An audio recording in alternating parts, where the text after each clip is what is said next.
This is the Emergency Medical Minute.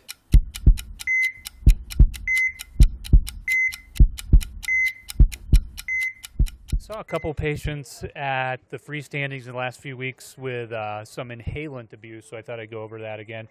Otherwise known as huffing, sniffing, bagging, dusting, all those kind of terms.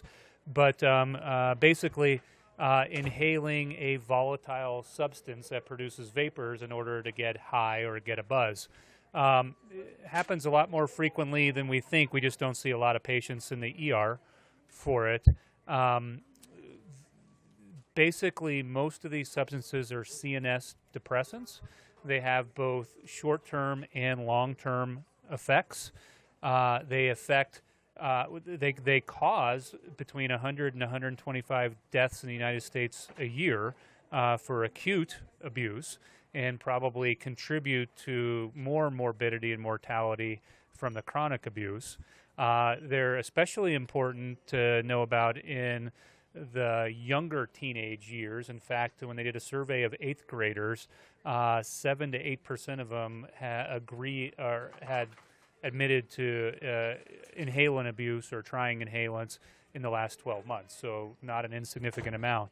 Short-term effects can be things like memory impairment, slurred speech, diplopia, as well as some seizures and cardiac arrhythmias. Long-term effects can be permanent peripheral neuropathies, permanent renal problems. You can get blindness. You can get permanent cognitive deficit, so some pretty serious things. The vast majority, there's over 3,000 different inhalants that you can abuse. A lot of them are the aromatic hydrocarbons, which are things like solvents, glues, paints. You also have the aliphatic hydrocarbons, which are like the gases, butane, propane, gas. And there's multiple other ones like nitrites, things that can cause methemoglobinemia, other things as well.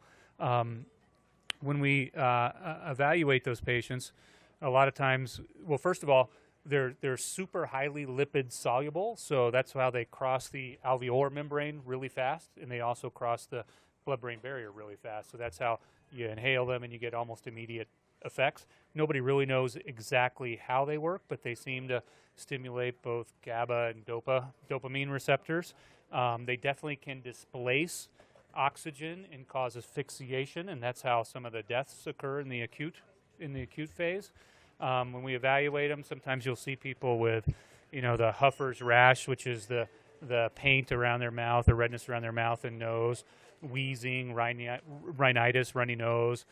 They may have some conjunctival injection, and then their altered mental status, diplopia, and their ataxia.